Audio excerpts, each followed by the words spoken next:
Today, we're getting started with our decentralized async stand-up. That's the jargon soup, if there ever was one. But the big idea is that a lot of solopreneurs, if not most of them, struggle to apply the same practices they know work within centralized organizations.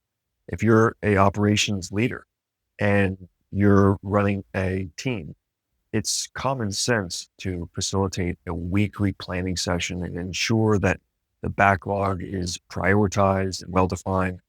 Likewise, on a daily basis, even if it is asynchronous, if you've got a distributed team, we all know that having a daily prioritization discipline to sit down, plan out the day, ensure that your primary tasks are time boxed out is essential. Yet, as solopreneurs, we oftentimes struggle to do that.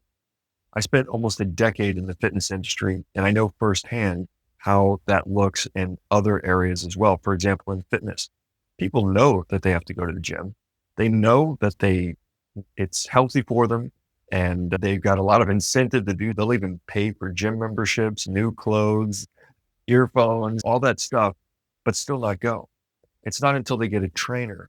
It's not until they get a workout partner or join a fitness group or community where there's a level of social obligation and accountability. That mechanism is so powerful. It's not until they have that activated that there's a sufficient energy to drive them into that new behavior and to sustain that behavior.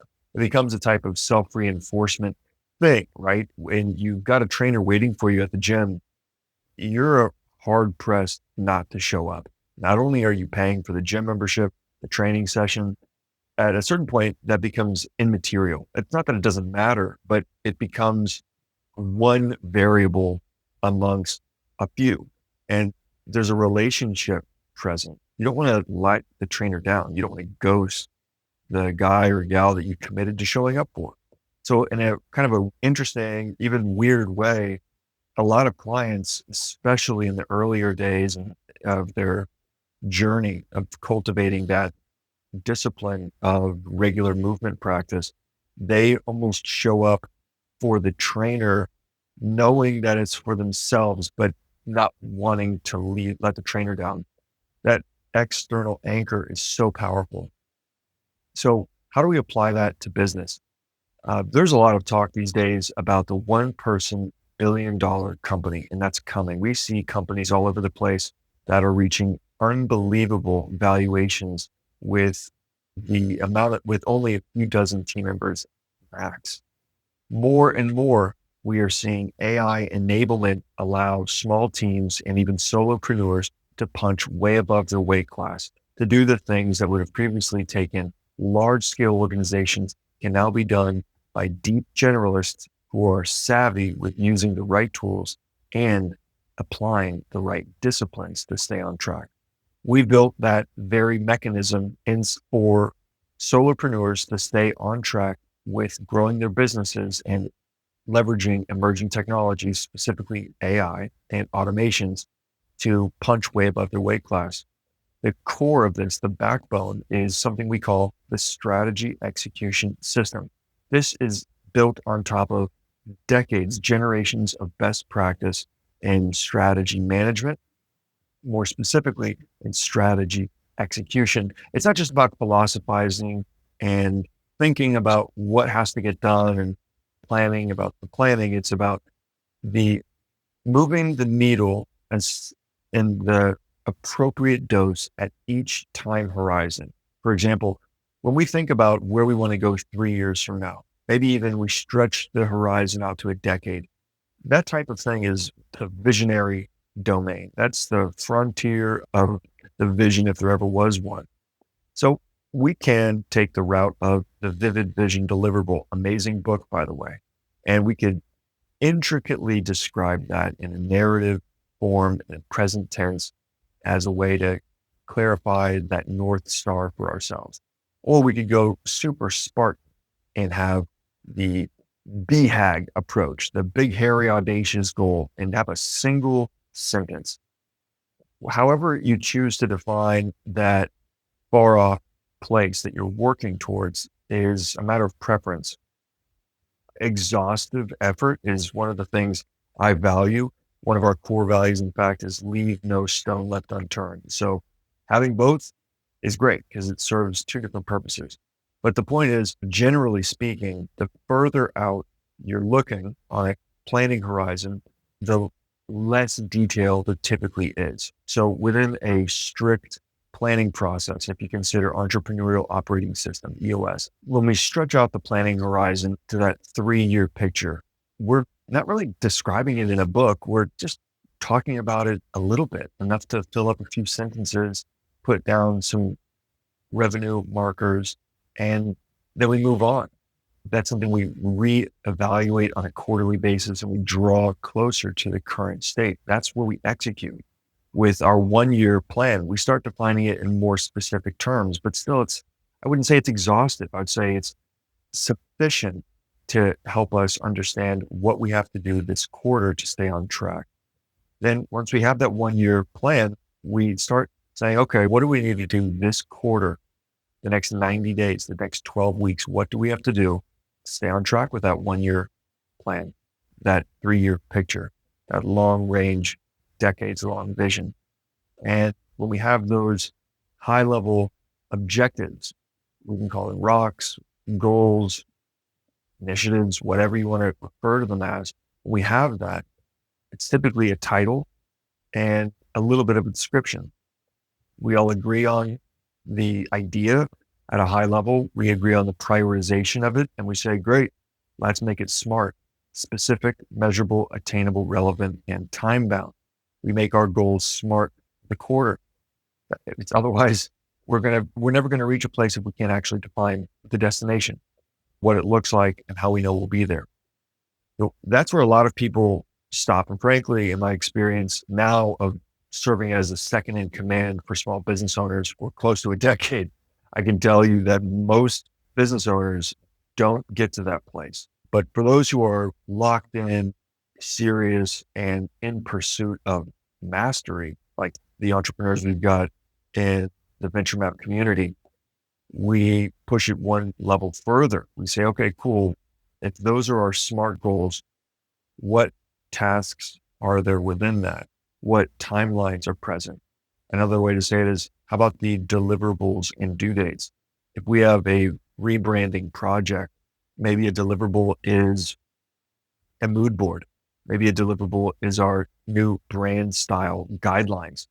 Timeline could be by the end of the month, we have to have version 1 of the new website wireframe down. That's the type of specificity required to actually get stuff done, or at least get closer to getting stuff done. Certainly more helpful than new website. And that's it. You don't see that again until the next quarter if you decide to sit down and try your hand at that quarterly planning thing again. But even if you got down to the point where you're like a project management aficionado, you watch some YouTube videos, you got a Miro board, and you use ClickUp or Asana or any number of these project management tools, you've got some details mapped out on what has to get done over the next 12 weeks. Maybe you and your team are excited about it. Now, that's the big question. Now you have to interpret it at a week-to-week basis. There's a big difference between deliberate strategy and emergent strategy. It's been said, actually, Eisenhower talked about that plans are ultimately useless. Planning is invaluable. There's a number of thought leaders and great thinkers over time who have pointed at this interesting phenomenon. And one of those is Sun Tzu. He says, the ancient Chinese philosopher says that strategy without tactics is the slowest route to victory. Tactics without strategy is the noise before defeat. It's referencing that interconnection, that coupling between these two things. Lastly, one of my favorites, in the Marine Corps, we say that no plan survives first contact with the enemy.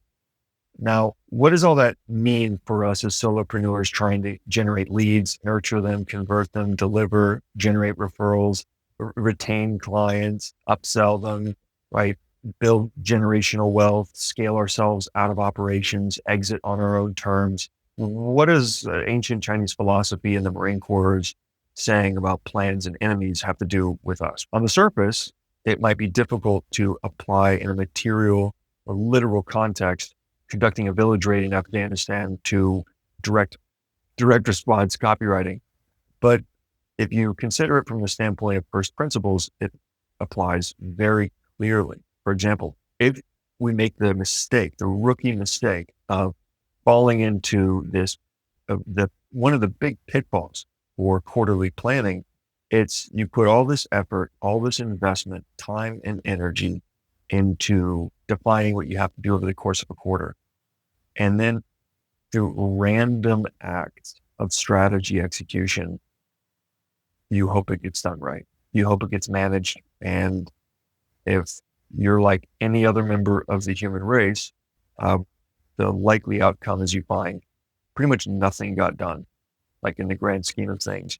By the end of the quarter, 12 weeks goes by dizzyingly fast, and operational imperatives, like things that emerge in the environment that are mandatory, they necessitate our attention. Client services, being responsive to operational demands, like in new opportunities. It's not all negative, but those things are a significant time sink, and they will pull our attention, our resources, and our bandwidth into them. So strategy execution is not delivering on that client project necessarily. Strategy execution is the things that move your business from one state to the next, to scale you up, to build infrastructure, to mature capabilities, to expand capacity. That's some of what the idea is here, is how do we grow the business, not just deliver on what we already have. Okay. So on the one hand, we have to clearly define our strategy to know where we're going, for the sole reason of preparedness. Preparedness is the key skill set to have within strategy. We want to be aligned with our team. Even if we're solo, we want to have that groove in our brains fully defined. So we know this, and with the high level of conviction and ownership of the details, that specificity, we want to know that. We want to be able to disassemble and reassemble our primary weapons blindfolded, under pressure. We want it to be muscle memory. We know our goals. We know our prioritizations. We know our timelines, our tasks, our deliverables. That's all burned into our brain. That's the preparedness I'm talking about. Likewise, on the other side of the spectrum, the execution part of strategy execution, when we cross that threshold from planning into practice, that is where we define adaptability as the core skill set. Sure, consistently showing up, it's table stakes, but adaptability is so important. I like to use a funny metaphor. You can imagine a squad of Marine infantry guys planning a village assault. And before we leave our patrol base, we're looking at a map, we're looking at a terrain model, and we're designing the scheme of maneuver. We're discussing the end state. We're talking about how we're going to do what, why, where, by whom, that type of stuff. But then when we cross the threshold, when we leave the wire and we put patrol or roll out to where we're going, and we actually conduct operations within that village, everything's going to be different. Intel suggested all the bad guys would be on one side, but we're getting shot at from another side. Intel suggested there'd be building here, and there's no building here anymore. That's the type of thing that happens when you are in an operating environment. What you thought was going to happen always changes. That's why we say no plan survives first contact with the enemy. The National Science Foundation's Innovation Corps program, which was put together and at least contributed by Steve Blank and others, who's considered one of the founding fathers of modern entrepreneurship, of evidence-based entrepreneurship. They say that no plan survives first contact with the customer. So in the same way, we have to be prepared and convicted on what we're trying to accomplish with our business model within the given environment in a way that incrementally validates our assumptions, while simultaneously being maximally adaptable to the realities we confront when we're in the operating environment. Okay, so that's some theory. Let's get into some practice now. All right. we've been running a weekly distributed, I should say, we've been running a weekly decentralized planning session for our solopreneur community members for better part of half a year. Great experience all around. We've learned a lot. And I would say it's regularly the most fun and productive session I have on a weekly basis. I really enjoy it. I look forward to it. And it's awesome to see the other coaches and consultants, other solopreneurs in the group, like feeling the same, finding those same outcomes on a regular basis. Yet what we've questioned, what we've been like, hey, how do we do the day-to-day part? That's the big question for us. In a centralized organization, in a single company, we know that a daily stand-up is an imperative. Like you have to have a daily execution rhythm. That daily prioritization is the stepping off point. That's literally where you're leaving the wire from that luxuriating in the philosophy of what may happen into like immersing yourself in the reality of what is happening. Now, there's like a dark, mind melting underbelly of all of this type of thinking, which will start to it breaks my brain every time I even touch it, but I'll just say it's there, which is in some strange way, thinking about doing the things is a doing of the thing in and of itself. And while you're doing the thing, there is a thinking about doing the thing. Strategy, in some strange way, inversely is tactical. And the very act of formulating a strategy, of crafting a plan, is in a way its own operation. Likewise, when we're conducting operations, there is an emergent strategy dynamic to that. We're actually observing, orienting, deciding, and acting. We are being responsive to what we see in an intentional way as leaders in an operating environment. So there's that. But perhaps that's for another day to explore. That's the philosophy class. Back to the tactical reality we're facing now. We're saying, how do we go from, we validated the strategy execution system in a decentralized, highly accessible, AI-enabled way for all of our solopreneur founders. We can basically get a constraints analysis all the way through 3-year, 1 year, 90 days, smart rocks, down to that task level specificity very quickly. For people that are engaged, we can have it done in under a week. Maybe 2 weeks is probably average for people. The biggest constraint for this process isn't the production anymore. It used to take tens of thousands of dollars, tons of time, lots of expertise. Now it's like your attention is the only thing that stops the speed. It's the attention of the end user.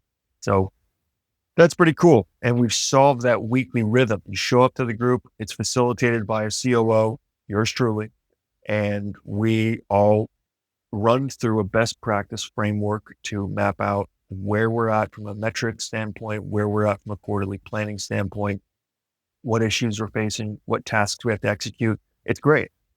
But the Moby Dick, the mystery has been, how do we do that in a way that solves the needs for our decentralized, distributed, asynchronous environment? Like we've got, in a company, you've got 10 people that are around one company. So if you're looking at your revenue, profit, leads, conversions, whatever, it's centralized. We're all looking at the same thing for the same company. There's a unity of effort for that organization. And within the context of a community of founders, it's decentralized in the sense that if we all look at leads, if we all take 10 minutes to look at our KPIs, our key performance indicators, we're all looking at different companies' KPIs. The metrics we're inherently reviewing are unique. And it has to be that way. Nobody wants to show up to hear everyone else tell us how many sales they got that week, even though there's a time and a place for that type of mastermind conversation. When we're conducting a weekly business review, we are reviewing our business. So finding that solve was something we spent a long time and a lot of thought, trial and erroring, until what we've got today is a pretty solid group. Now we're in this headspace. It's like, how do we do the same thing day to day? And where we're at is, I would say, highly experimental, but I'm confident because on a weekly basis, I facilitate a number of planning sessions for my client companies. As a fractional integrator, that's a big part of my role. And now working with individual founders, solopreneurs, coaches, consultants in the venture app community, we've been stress testing a few of the core principles to pull this off. Now, I know time is of the essence. We're going to have to jump here shortly. So let's just dive into that big idea, how this works. And basically, what we do is we kick on a recording, much like this, and surprise, you're here. And we actually just start talking about the method. So let's get into it, just like we would with the team. We're going to prioritize today. There's 3 steps to this. We're going to start with a yesterday in review. First thing we ask is how much time did we put in? I like to consider that. Did I work? Sometimes you leave the day, you're like, man, I did so much work. And you look at your task tracker, you're like, oh, I only worked for 4 hours yesterday. Wait a minute, that doesn't make sense. What's wrong here? Am I not tracking? Am I not actually doing as much as I thought I was doing? What tasks were actually complete? Which ones were not? This is a good time for me to take a little sidestep and say, a lot of times this is like people wonder, okay, I've got a task list and in my notebook, I've got a task list and my phone app, but how do I get like this? Where do these tasks come from? Nobody's short on tasks, but it's a strange situation where a lot of times people don't have this like clear cadence set up yet. And that's perfectly understandable. What I tell people when they're setting up their weekly business review with us is first, you're learning the process. Second, you're building the process for yourself. And third, you're actually running it over time. Once you've learned it sufficiently, you get the pacing of it. You don't have to learn it much. Once a little bit longer after that, you've finished building the process. You don't have to figure out which metrics are we going to track? What are our quarterly goals? How does the identify, discuss, solve framing work for this conversation for me? And what do I do with my tasks once they're found? Once I identify and prioritize my tasks, what do I do with those things? So something I found even people in our community maybe don't know and have their own ways that they do it. For example, I like to keep the level 10, the weekly meeting, really Spartan to allow room for that continuous improvement. So that's to not like overbuild it, like overdevelop it in the short term. I mean, literally just leaving with a short checklist like this is what I typically like to do. And I'm a big fan of Trello. I think the simplicity is beautiful. And if you just copy and paste that, you come into Trello, you'll create those cards. It's that easy. That takes 30 seconds. That one move alone saves a lot of time because now I have a backlog and I can easily reference that on a day-to-day basis. If you want, you can, of course, use Trello's own planning tool, which is legit. I don't have anything against Trello's planning tool, but what I do prefer is Sunsama. I've talked a lot about Sunsama in the past. I'm a big fan of it. When you start off your daily planning workflow, you get a chance to do a few things. One, you set your shutdown time, which is legit, and you come through and you choose which events need to be on the calendar. I love this because that's where your time and your tasks sync up. All right. Now, let's see. It starts off with yesterday in review. So it actually just gives you time. Like I said, I didn't work as much as I thought I did yesterday. And then you start getting into the second part of the daily stand-up. Now we've said, where were we yesterday? What do we got to get done today? We got to capture and prioritize tasks, estimate the time required, and box them in on the calendar. Some people love Google Calendar for this. Others like some apps. Some people are old school and do the notebook thing only. Again, I've found that Sunsama is so helpful because I can just come in and access Trello directly from here. So now I'm looking at my Trello board. I'm like, all right, my Trello board is prioritized. So the tasks are literally prioritized. So all I have to do is just drag them straight over. And I can estimate the time required super easily. Okay, I'm going to put an hour into that today. And maybe I've got a client task as well that I want to drag over. I can just go into ClickUp as an example I can just drag that task over as well. Cool. So beyond that, what's really awesome about this is now I start seeing 9 hours of work. I'm like, all right, I'm not going to be able to pull that off. So maybe what I do is actually push this to tomorrow. Okay. And I start prioritizing. Go through. Yeah, I think that makes sense.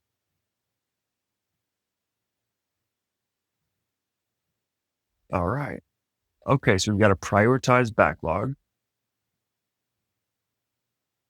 and I finalize my plan.